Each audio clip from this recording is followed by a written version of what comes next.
একজন দোকানদার সবেমাত্র তার দোকান খুলছে। ঠিক তখনই এক গরিব মহিলা এসে বললেন, এই নিন আপনার 10 টাকা। দোকানদার অবাক হয়ে তাকালো, আমি আপনাকে কখন 10 টাকা দিয়েছিলাম? মহিলা শান্তভাবে বললেন, গতকাল আমি 70 টাকার জিনিস কিনে 100 টাকা দিয়েছিলাম। আপনি ভুল করে 30 টাকার বদলে 40 টাকা ফিরিয়ে দিয়েছেন।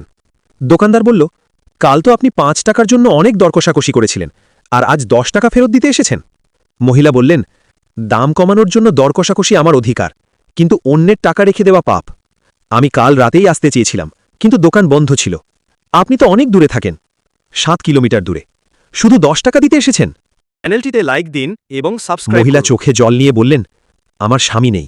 তিনি আমাকে শিখিয়েছিলেন অন্যের 1 পয়সাও নিজের কাছে রাখবে না, কারণ আল্লাহ যে কোনো সময় হিসাব চাইতে পারেন, আর আমি চাই না আমার সন্তানেরা আমার পাপের ফল ভোগ করুক।